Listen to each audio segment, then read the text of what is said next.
From the academy to the command post, the Weekend Wrap-Up podcast covers the leadership lessons, mentorship, and tough conversations needed to build a resilient firehouse. Rated as one of the best fire and emergency services podcasts, get ready to be empowered by host Kevin Ferrara as he presents another informative episode you won't want to miss. Get ready, folks. Here we go.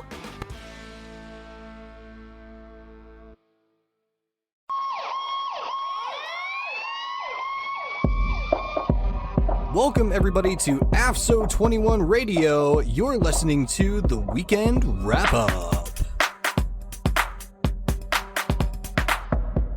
Welcome, everyone, to another episode of the Weekend Wrap-Up podcast. I'm your host, Kevin Ferrara. Folks, this week, our episode continues our discussions involving EMS, with National EMS Week taking place from May 17th through the 23rd of this year. This annual observance, first authorized by President Gerald Ford in 1974, honors our EMTs, paramedics, dispatchers, and out-of-hospital medical care providers for their life-saving contributions to the public. This year's theme is Improving Outcomes Together.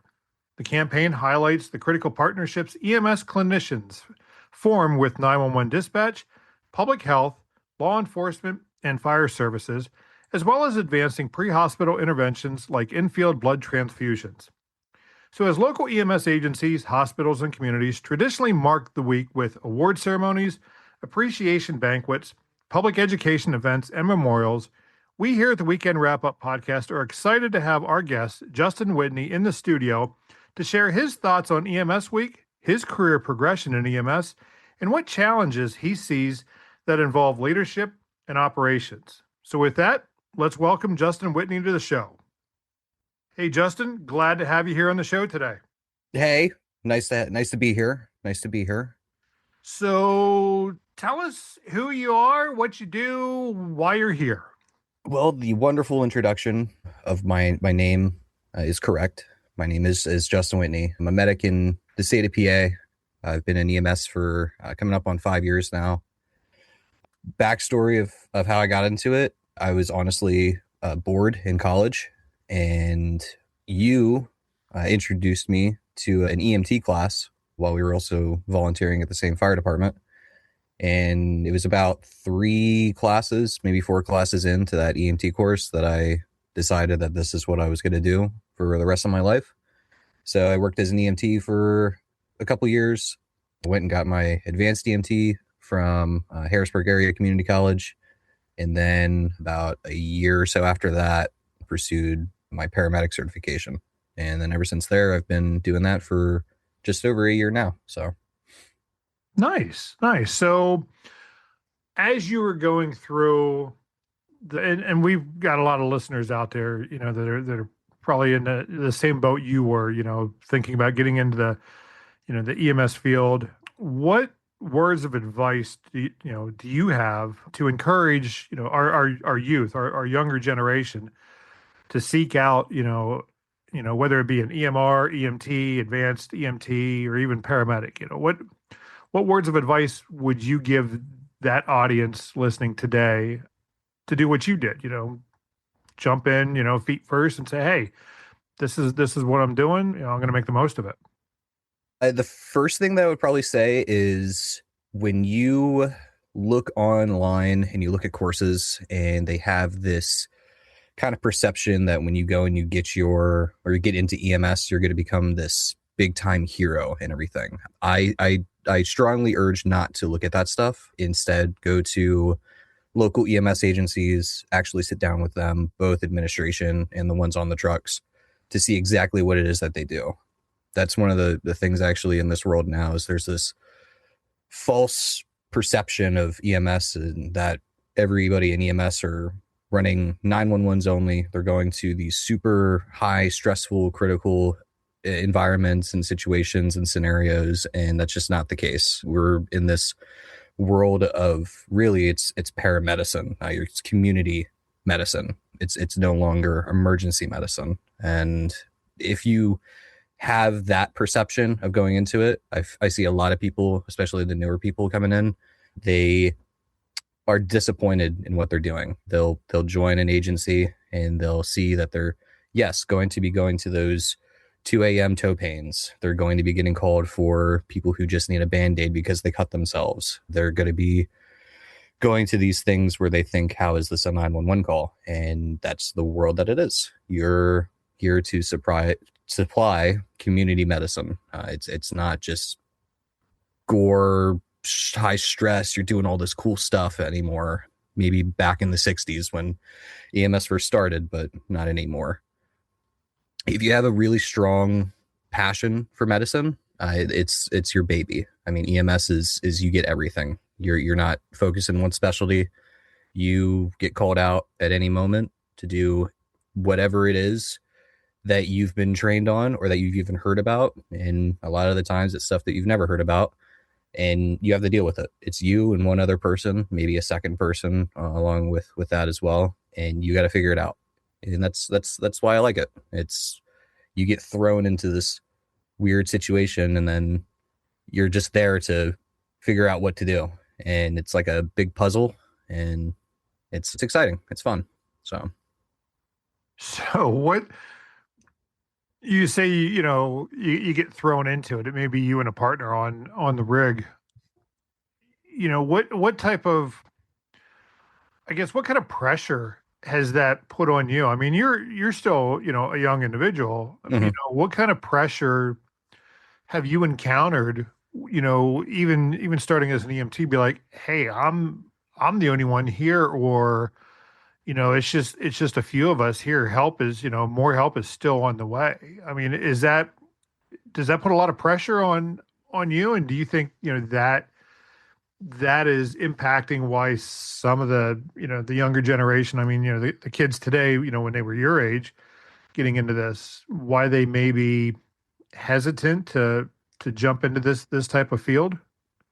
Sure, absolutely. Yeah. I think at first when I got into EMS, that was definitely a thing of, can I handle this? Like, when I wanted to make the decision to progress to a higher level of certification, it was, yeah, can I make those decisions? Because as you progress up the EMS ladder from EMR to EMT, AEMT, paramedic, all the way up even to critical care, the higher you go, the more responsibility you have. And a lot of people are worried about that. For me, it was uncertain at first, but then it was pretty quick for me to determine, yeah, that's what I want. I want to have that responsibility. And when you go out on these calls, for me at least, I like being the one making the calls. I like being the one making the decisions, because I like having that controlled environment and not having to really rely on somebody else's judgment, if that makes sense. So yeah, it might sound like a little egotistic, but I feel like when people get up into those roles, they understand a little more when you witness a lot of people who don't provide the best level of care, and you're kind of under their wing, you're there to support them. It can get frustrating. That was one of the motivations for me when I decided to get my paramedic, was I was frustrated at the care that I saw being provided. So I wanted to be the one who was making the decisions and providing the care. But for the younger people who are getting into it, it's all going to be a mindset thing. Some people aren't meant for it, and that's totally fine. Some people are naturally going to climb that ladder really quick. Some people, it might take a little more time. There is no set amount of time in which you should progress. I've seen people go from EMT to AEMT after 20 plus years of working as an EMT. I've seen people go from EMT to paramedic in 8 months.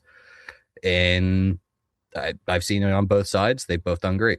So there's really no set answer. It's all going to be off of your confidence level. It's going to be off of, you the best. Don't get pressured by people to progress if you don't want to progress.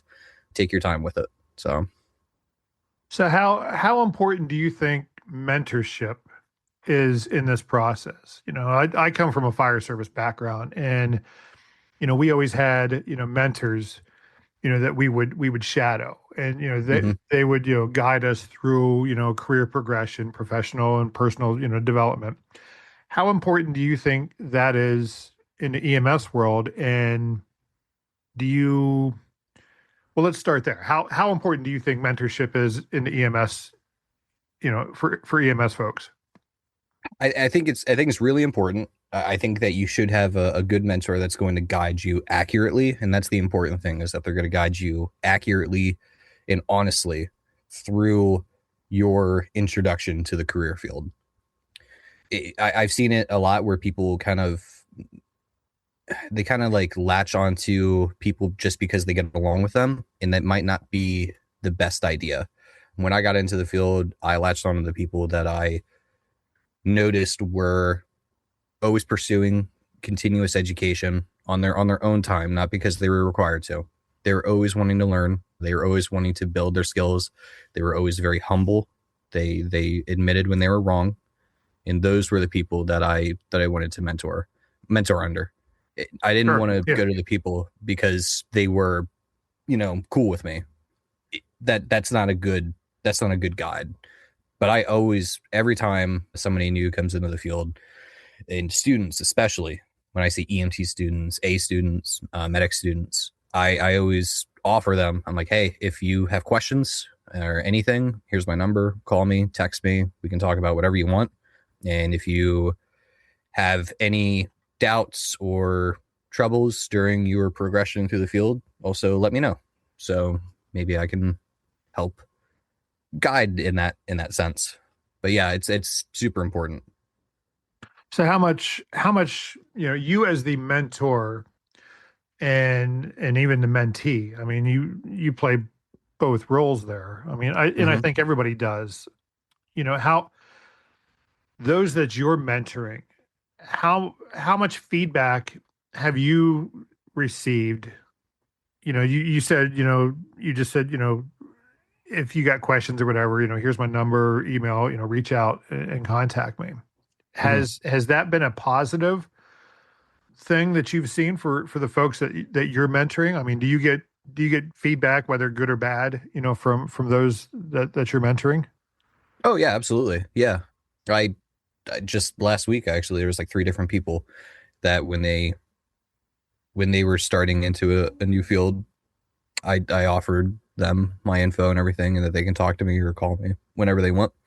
And just last week, there's 3 of them that asked me questions. One of them was medical related. Another one was like operational related. The other one was like a mix of both.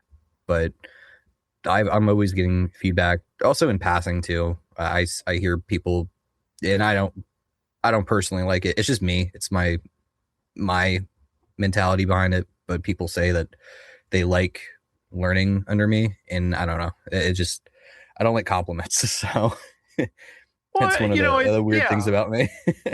No, I get it. It's, you're doing what you're doing for the right reasons. It sounds like. I mean, you're not doing it for the, the awards, the accolades, the notoriety. Be like, oh, here's a spotlight. Look at me. I mean, you're looking at the career as a whole, and you're trying to do what I, here in the podcast and professionally try to advocate for, is that when it comes to leadership, you have to do it for the right reasons. And often it's difficult for folks, to say, well, looking at the fire service background,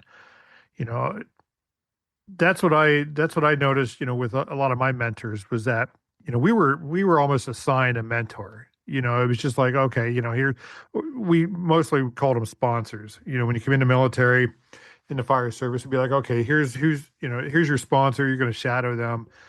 And oftentimes, I mean, they were, lack of better words, I mean, they were slugs. I mean, they just did the bare minimum. They were just getting by, didn't have really the initiative to do good for the service or the department as a whole. But it sounds like, you're looking at the 30,000 foot view.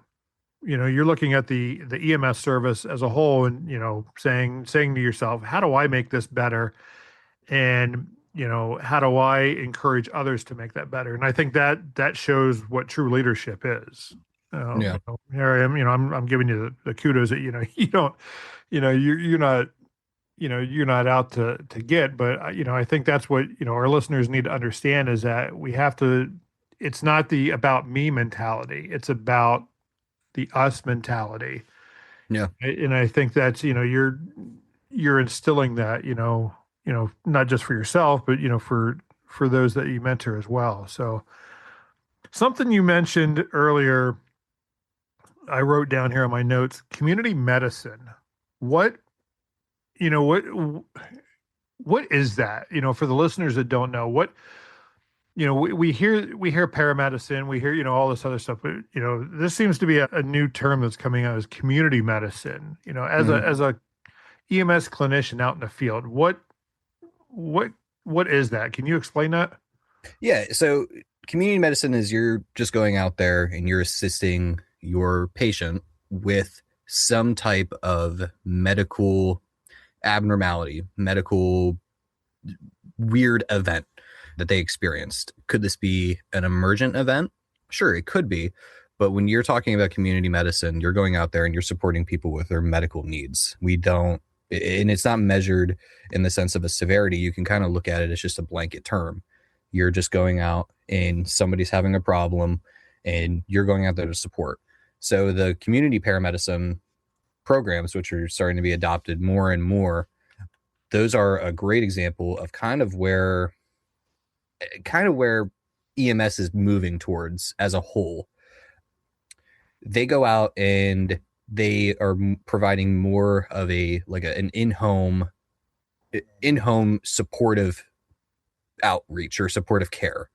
They go and they assist these people who may have just recently been discharged from hospitals, recently discharged from rehab facilities, whatever the case may be. And they're going out there and they're making sure, hey, do you understand your discharge paperwork?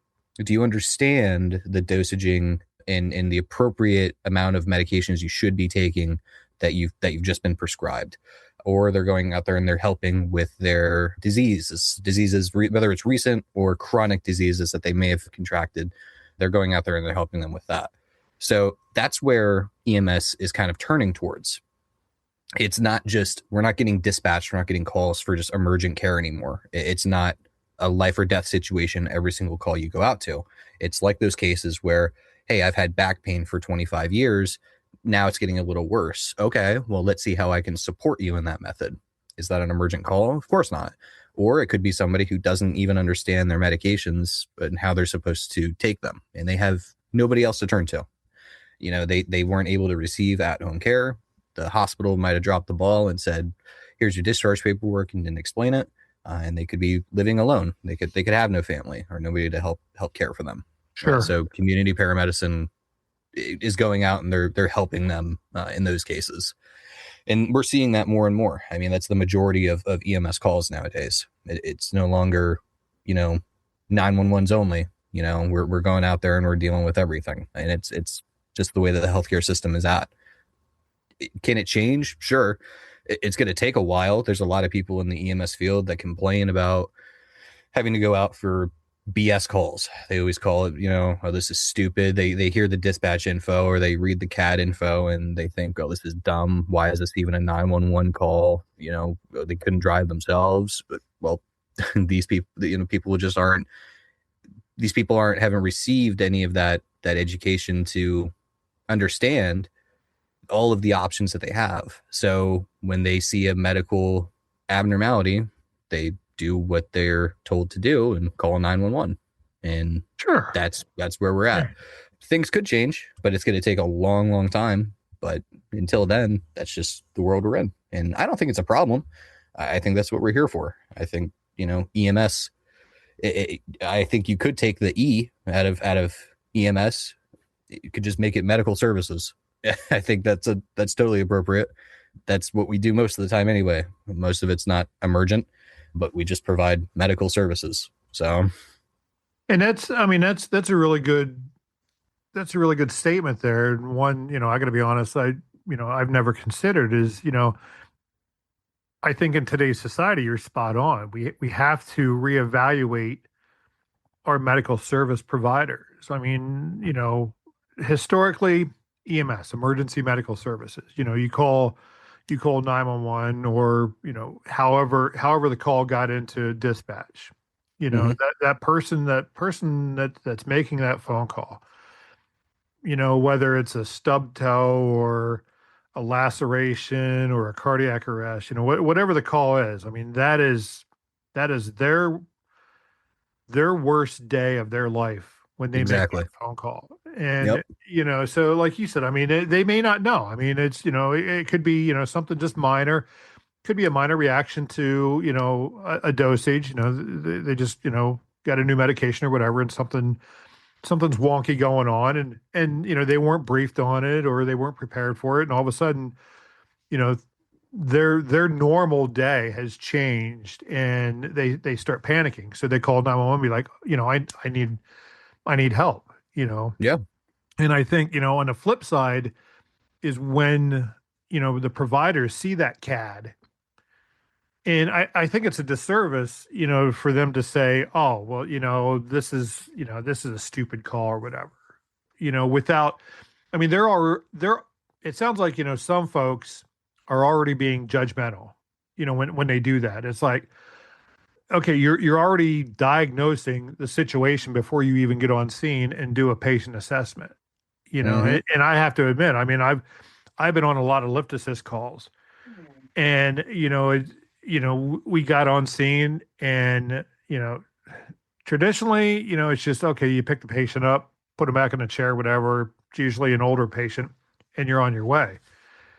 But, when I became an EMT, I took it upon myself. I said, I'm not leaving until I'm confident that this patient is going to be okay. And I would do a head to toe assessment. And a lot of times that what was considered a mundane lift assist call turned into a BLS. Sometimes it even turned into an ALS Mhm. call. And it's like, whoa, wait a second, something's going on here. But, dispatch, and I don't fault dispatch. I mean, they're only going off of whatever they're being told. And Oh they yeah. enter that information into the CAD. So, it it gets sent off to you guys and be like, okay, you're looking at the CAD, be like, okay. But, once you get on scene, that's where folks need to really be the best, and I'm talking about EMS providers. They need to be the best that they can be. Yeah. And, whether it's personal, professional development, they have to really be able to diagnose the situation en route, and then once they get on scene. So, all of this conversation, it's tying into what our last episode was, that being EMS Officer 1. And I'll be honest, being in the fire service, all I heard when it came to officer was, fire officer 1, 2, 3, and 4. Here there's, I've learned, that there is an EMS officer 1, 2, and 3.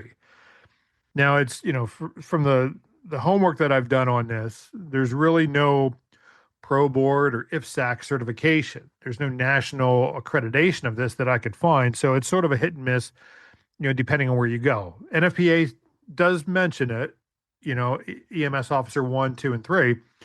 But depending on where you're at, in the States, it could range, an officer 1, EMS officer 1 could range anywhere between 36 hours of training down to 16 hours of training, and so that quality of training you get is dependent on where you go. But I guess what I'm saying here is, what are your thoughts on, you talked about this community medicine, you're going out and you're evaluating the situation, something you talked about was, medicine dosage, it's, you look around the house, is there factors that influenced, as to why you got called to this patient. There's a lot of things, as a fire officer, you have to do the 360 evaluation. Mhm. You gotta walk around the building, see what's going on, have that situational awareness. And I think EMS Officer 1 incorporates that, but on the medical side. So what are your thoughts, as a paramedic, and developing, going up the ranks, from EMT, or, EMT to AEMT to paramedic. What are your thoughts on EMS Officer 1? Is it necessary? And, if so, expand on that. So give me your thoughts on that.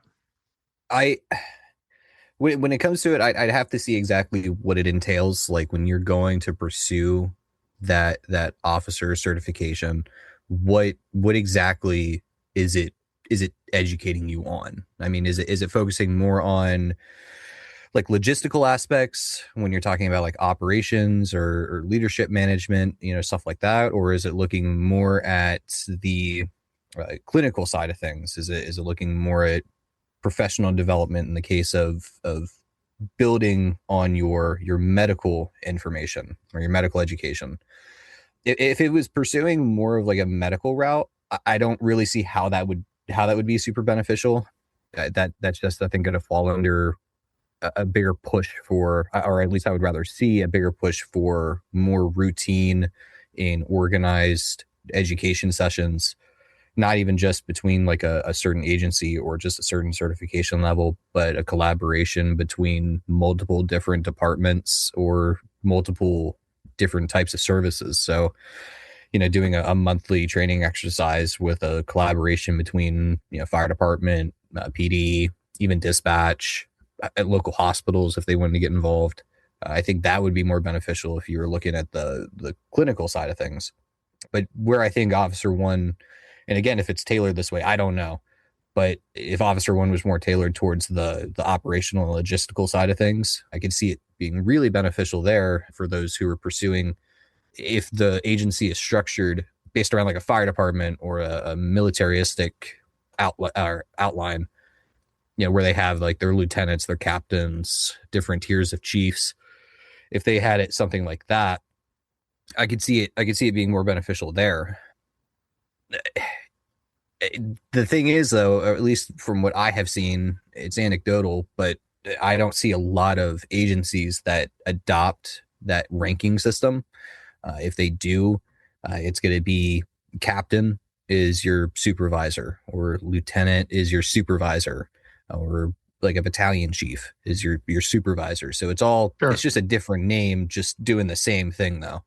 I wouldn't be upset though if it was a requirement to pursue that type of responsibility, that type of leadership, that you had to obtain a certain level of officer certification, whether that's Officer One or above. I don't think that would be a bad idea. I think that would, again, I'm all for education. I'm all for continuing to learn. And if you're throwing people into a leadership role with no leadership training or education, especially those who have little to no experience, that can be really dangerous. So trying to support those people as best as you can, I think, is the responsibility of higher administration. So, I've seen it at other places within Pennsylvania where you get somebody who's fresh out of paramedic school, and they're hitting a supervisor spot.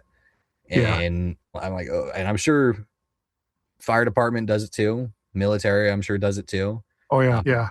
You get people who are fresh out of class, and they're gung ho and confident, and then they get into that role and they're like, oh, what did I just get into? What is this? And I feel like that's irresponsible. And I'm not blaming that person.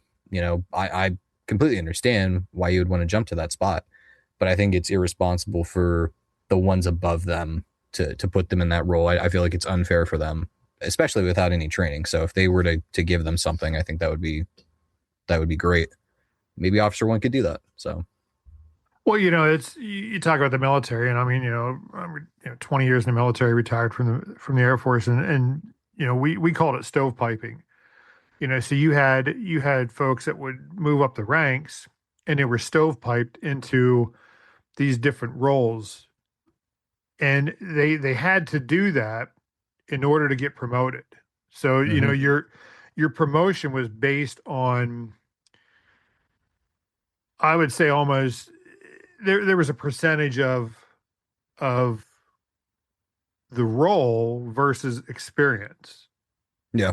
So you had, for example, you move, you get a young troop that moves into like a staff sergeant position, and now they're in a supervisory position, and fire officer one was a requirement of that, and it's, so they're somewhat of a supervisor. They may have had a couple folks under their belt that be in charge of a truck or whatever.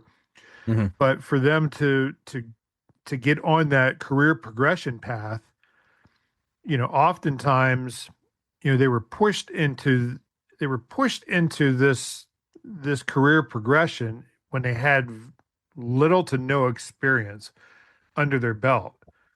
And what I observed is that, these folks would move up that career ladder, but when they were looking back, it's like they didn't really have a lot of experience to back it up. They were being put into these positions, and at the end of the day, I think it was detrimental to them and to the service overall. Is that, wait a second, you're putting these people in these positions because you had to, they were forced to, for them to promote. If you weren't progressing, quote progressing, a certain way, then your career performance reports, whatever they're called today. I mean, they change all the time.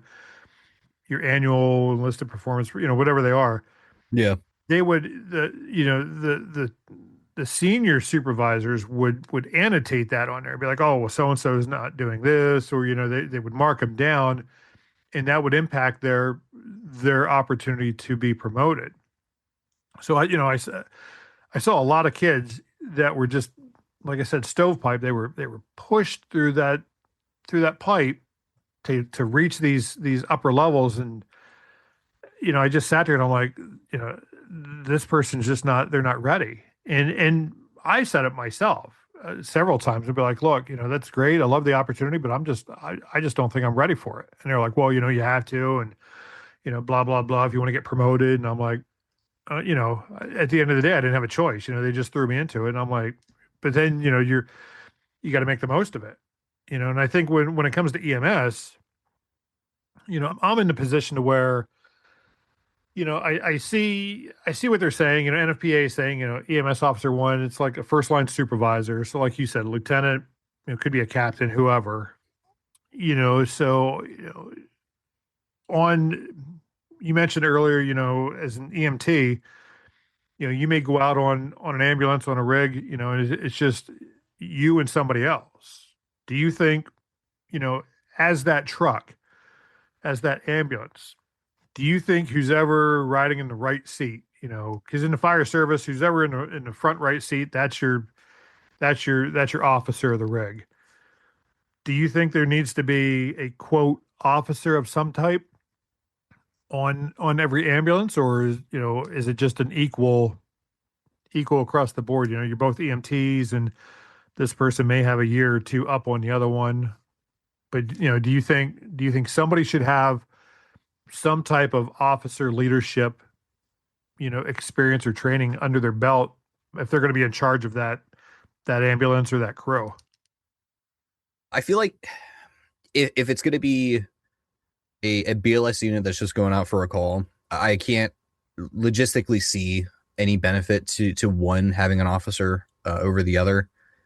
The way that it's been pretty universally is they swap off of every call. If it's two EMTs, whoever's teching the call, whoever's writing the chart is in the right seat. Supportive providers drive into it. They're doing everything they can for that person in the right seat when they're making the calls for that incident. If they start to pursue, where I think it could come into play, is if they start to pursue some type of like mentorship position, or like a field training officer, like an FTO position, I could see it being a little beneficial there as well. Again, the FTO role is to mainly supervise regarding somebody's clinical experience. So new person fresh out of school, or new person, new hire at the agency, that FTO's job is to make sure that they are showing competency regarding all of the operational aspects to that agency. So that could be, skill checkoffs for different pieces of equipment that they have. But the other portion of that is also making sure that they're familiar with policies, procedures, know-how of the different resources that are available at that company, medical directives, everything like that. So I could see an officer certification being a little more beneficial in that aspect. But for the day-to-day, whether it's a BLS unit, maybe a double medic ALS unit, intermediate, stuff like that. Unless you're hitting like a weird incident where you got multiple units on scene, maybe like an incident command structure, something Sure. like that. Yeah. I could see like, okay, yeah, whoever's got officer one, they're running command, or they're assuming command as soon as they hit the scene. I could see that being kind of like a telltale of who's in charge on that scene. But the run of the mill 911s, I can't see how that would be impactful, really. So then at the end of the day, do you think, because 96% of the fire departments here in Pennsylvania are volunteer. So, Mm-hmm. at the end of the day, do you think, on these routine EMS calls, if you will, do you think the incident commander should they have some level of EMS training? I mean, if they're going to be, say they roll up on a vehicle accident, Mm-hmm. should that incident commander have a minimum level of EMS training in order to properly, effectively manage that scene? Most, I guess what I'm saying is that, most here in Pennsylvania, the minimum is first aid, first responder, Yeah. CPR. Yep. I mean, do you think, these incident commanders, should they have EMR as a minimum? I mean, is that the minimum level of EMS training they should have in order?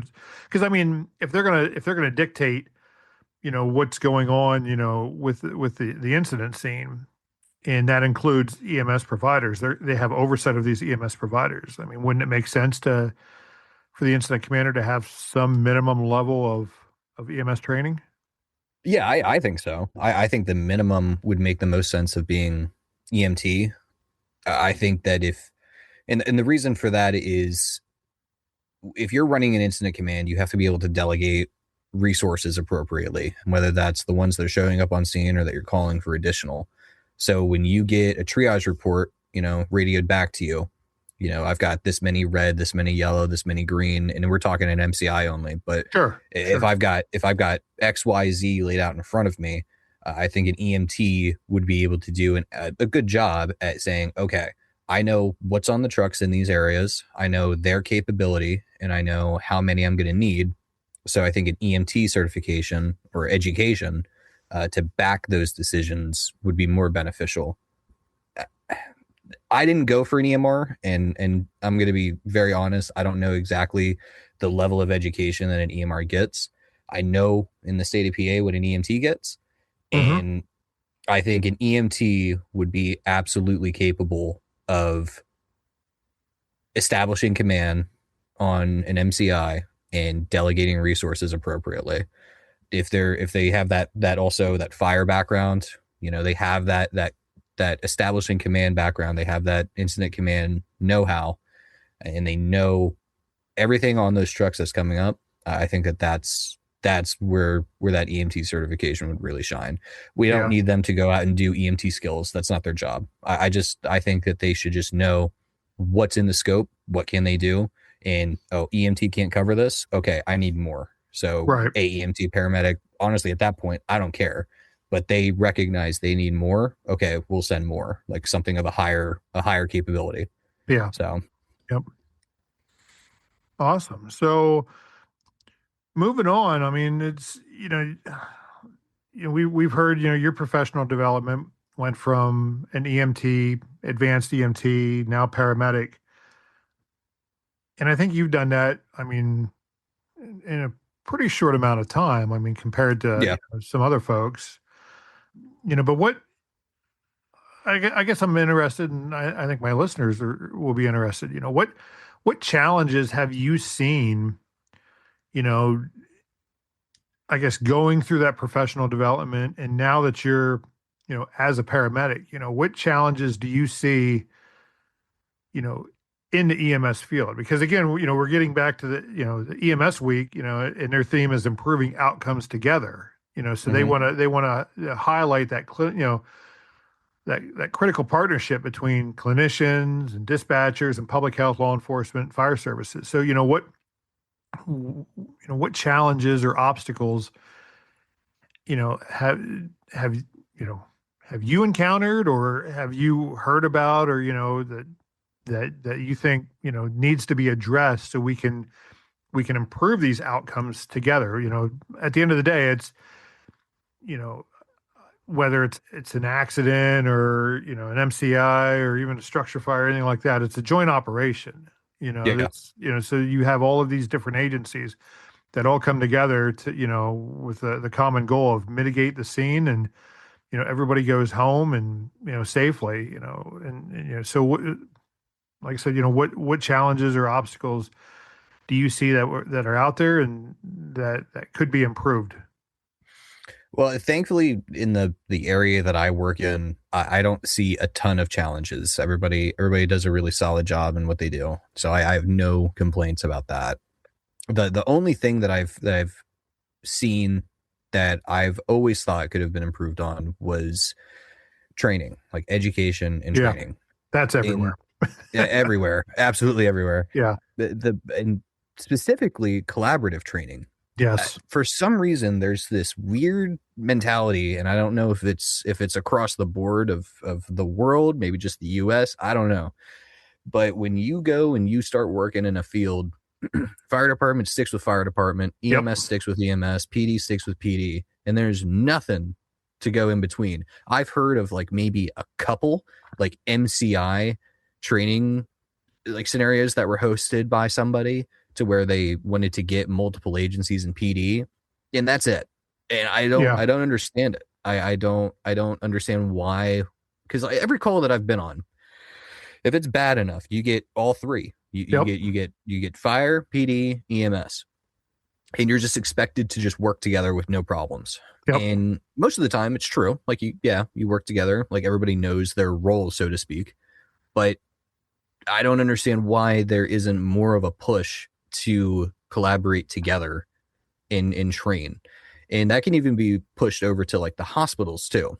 EMS and hospitals, local hospitals, especially if you're a hospital-based service, it makes no sense as to why there's not a collaborative training between those two. Because I've seen personally as well, I guess that's another thing, a challenge as well. Nobody understands what the hospital does, and the hospital doesn't understand what EMS does. And we bring in patients, like I bring in patients and I have nurses, physicians asking me, well, why'd you do that? And I look at them and I'm, because that's my scope. That's what I'm supposed to do. I don't understand. Like, are you upset? Are you just unsure? I don't know. I don't Yeah. understand where you're coming from. And it's vice versa too. Like I always like to see what hospitals do. I think that it's really important if you're going to be a clinician in the field that you should understand how EMS does things, and you should know what the hospital is going to do when you drop that patient off. So, because then you can prep your patients, Absolutely. you can Yeah. prep your stuff for when you get them to the hospital. Sure.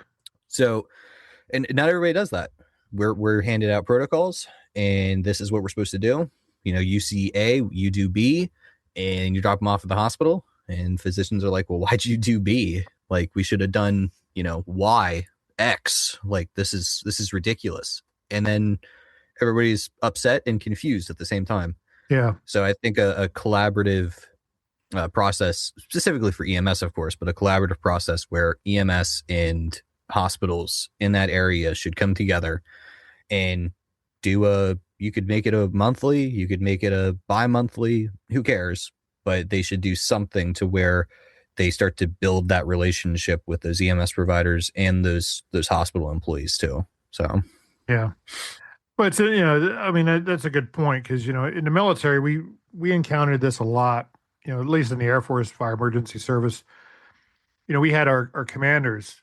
They just didn't know why we were doing certain things and what we actually did. So, years ago, they come up with this program to where, the leadership, we would invite them, not just in the fire department, but other units within the squadron. So EOD, security forces, emergency management. So they would go around to each one of these for the day and just, work with, side by side with us. to see what we were doing. So then they could get, a little bit better perspective of, hey, this is why we're asking for this, or we're doing this. So it sounds like that could be something that would be quite beneficial in the EMS world, is that, if you had your field clinicians do, and all it would have to be is just, maybe a day or two, out of the month, just, go work in the ER for a day, and then, rotate out, some of the ER, the hospital folks, and be like, Hmm. here, do a ride along with the EMS. And now you understand, why we're doing. Now, Right. the downside of that is, oftentimes when that happens, you don't get the emergencies that, you were hoping for, so, Right. they're sitting in a rig or sitting in a station for the day and be like, okay, they're twirling their thumbs and be like, boy, this is great. I'm glad we did Yeah. this. But you can't let that, get to you. It'd be like, okay, yeah, we had a down day today, but, hopefully the next time, we have something. Because, often I've saw, when we talk about joint operations, is it's usually an annual thing. Oh, we're going to have this mass casualty exercise, and that's where everybody comes together for, that one time out of the year, and it's all scripted, and everybody plays the game. But, Right. and oftentimes it's really not realistic. Yeah. I think there needs to be more of that. So like you said, because oftentimes, my experience is the cops are the first one on a traffic, accident. Yep. Okay, well then, sure, they know their cop role, but do they know the fire and EMS, what they can expect, from those units coming in, so Yeah. that they could sort of prep, give a good brief, and then, say, hey, here's what I encountered, rolling up. I think there's a lot of things that could be done to make those interactions a lot better. So Yeah. Yeah. Absolutely. yeah. So as we start to wrap up here, I mean, I want to give you the opportunity to, to get off your chest, thoughts about the profession, things that you think the listeners are going to tune into and enjoy and provide feedback. So what do you got that you can throw out there? Well, actually, I would like to ask what do you think are like outside perceptions of EMS? Because I don't know, working in it, I might be blind to this, but I don't know what are some of the outside perceptions of EMS. I guess specifically maybe from other roles, but I don't know if you've heard rumbles of people talking about EMS in general. One of the things I saw, and it was funny for EMS week, was it was a medical company that posted something calling all of their EMS providers ambulance drivers, and it was saying, Yeah. thank you for your service. We appreciate our ambulance drivers. Do you think that that's a accurate perception of what EMS is? I don't. I personally, I don't know. I don't know. I think that is a good stereotype for EMS providers, because all they see is the ambulance that shows up. They don't see what we've been talking about today, is the behind the scenes stuff. They don't see that patient interaction. They don't see the training that goes involved with it. They don't see the stressors, you as a provider deal with, day in and day out. I think they believe that somebody calls 911, an ambulance shows up, they meet the patient, put them on the stretcher, put them in the ambulance, and to the hospital they go. I think, if a lot of these companies, that made those claims, and I think I know who you're talking about, and I think they got Mm-hmm. they got some flack over that, and Oh, they did.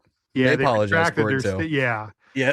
Um, well, yeah, it's but I think if they did more ride-alongs, if they were more involved with their clients, their customers, the consumer base, I think they would not have made that statement. They would have gone about it a different way. But I mean, it's our listeners know, when it comes to EMS, fire, law enforcement, there's that invisible divider between the three, and EMS has always been sort of the outcast. Yeah. They've never really been taken seriously. But I think times are changing. I think, it's a long time coming. I think they're finally getting the recognition they've deserved for years. I think they're really making a positive impact in emergency services. I think leadership is moving in the right direction. So I think times are changing. I mean, they've got folks like yourself that are involved that are, advancing leadership qualities, calling for more leadership. So yeah, I think it is making a change. Oh, good. Because I don't know. It seems like it's going slow, but I do see it progressing a little bit. You talked about leadership as well, and there's definitely, I feel, a disconnect between a lot of leadership and field personnel, field clinicians, that they don't. And I can kind of understand why. Once you hit that administrative role, your focus shifts. You're no longer looking at it from a clinical aspect. You're looking at it from a business aspect. Yep.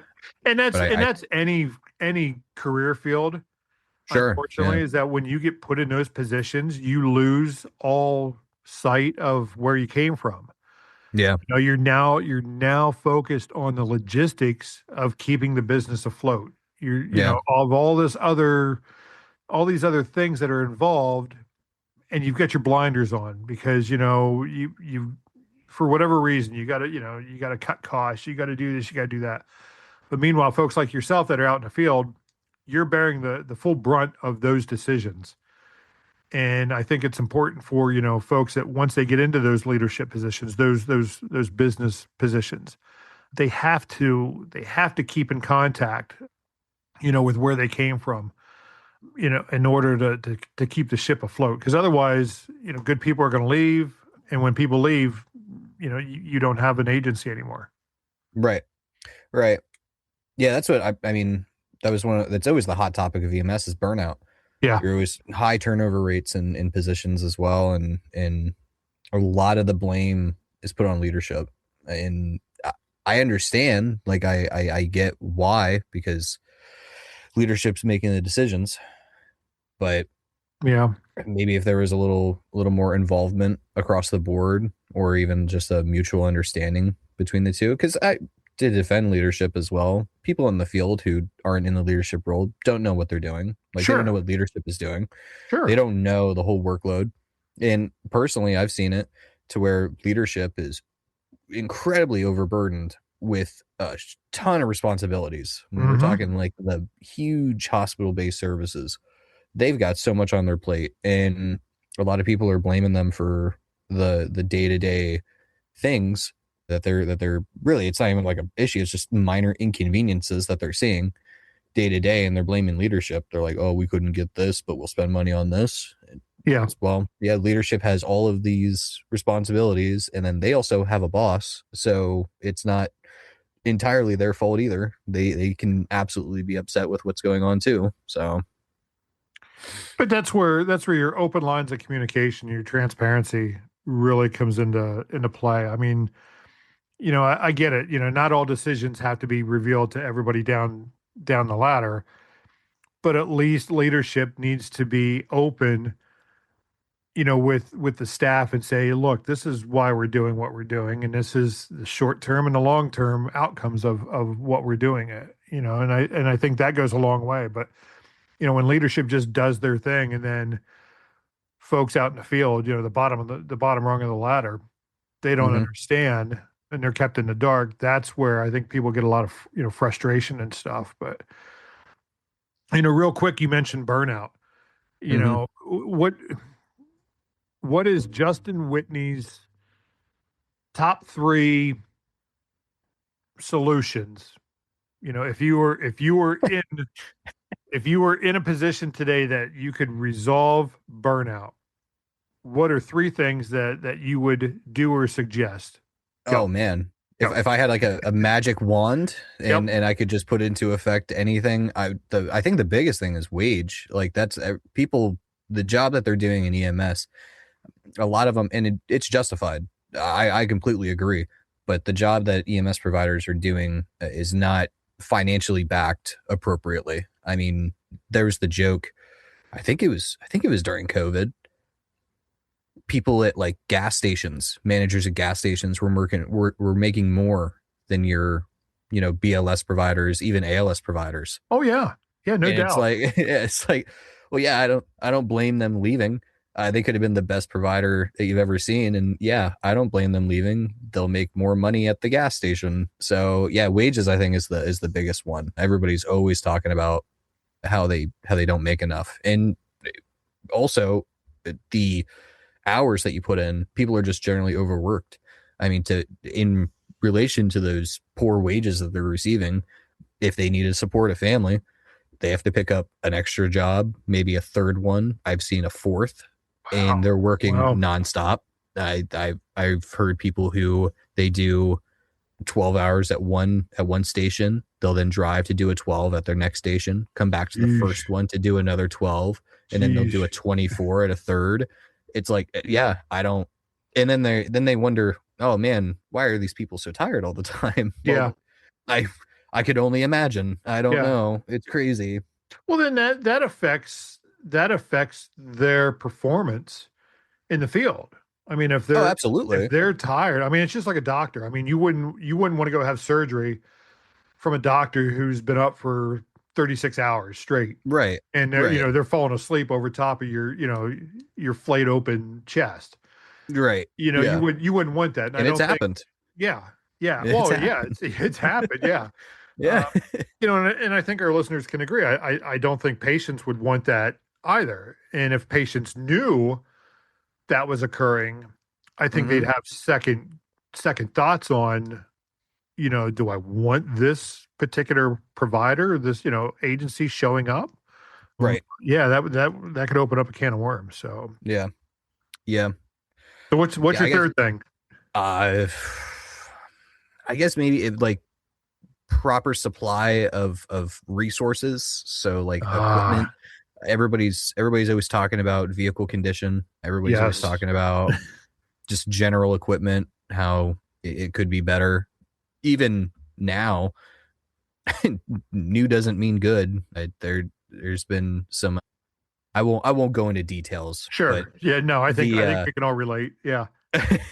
there's newer critical medical equipment that's released and it doesn't function the way it's supposed to, Yep. and people are upset about that. And yeah, I totally understand, but it goes back to when they see larger agencies. I remember seeing something. It was from a big medical group. They said that they did a study and it was funded like $2.2 million or something. And somebody commented that the EMS agency attached to that medical group couldn't get new trucks. They were pushing 400,000 miles, 500,000 miles on their units, and they said that wasn't trucks weren't approved in the budget. But at the same Wow. time, the hospital is doing a multi-million-dollar study, and it wasn't even anything like super crazy. I think it was like mushrooms or something. But yeah, it was nuts. So people see that, and they might not understand. Yeah, those two things aren't connected. The funding for that was allocated for the study doesn't even fall in the same bucket as the funding that's allocated for EMS. But when you're just working as a new hire or even a veteran in the EMS world, and you see that the same name that's on your patch is on the same name as the study, and you see all the money going towards that, yeah, that would be a problem. That would be a huge problem. So Awesome. Awesome. So, anything else before we wrap up here on the Wrap Up podcast? nothing for me. Nothing for me. I appreciate the time and in thought provoking questions. It was very fun. It was this is an awesome cool. podcast. So Yeah. don't be surprised if we ask you to be a guest co-host on here in future episodes. So yeah, no, this was awesome. So I'm always here. You know, when I'm not nice. being an ambulance driver, I'm always here. So awesome.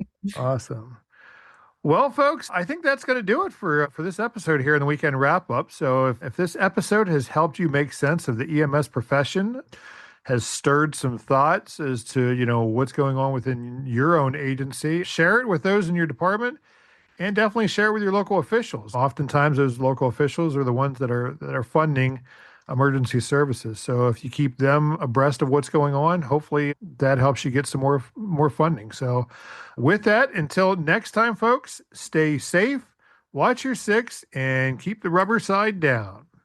Thanks for listening. To follow Kevin and the Weekend Wrap-Up podcast from your favorite streaming platform, open the podcast description and then click the Support the Show link, or go to afso21.com. From there, click the Weekend Wrap-Up podcast link, which will allow you to follow the show, download episodes, learn more about our contributors and the podcast, subscribe, which gives you exclusive access to premium and/or bonus episodes, or support the show, where you can make a much-appreciated contribution of your choice. You can even click on the podcasts we love to build your personal podcast library. We here at the Weekend Wrap-Up podcast appreciate you and look forward to bringing you more episodes that support the work you're doing in fire and emergency services. Remember, click the Support the Show link or head over to our website at afso21.com. Stay safe.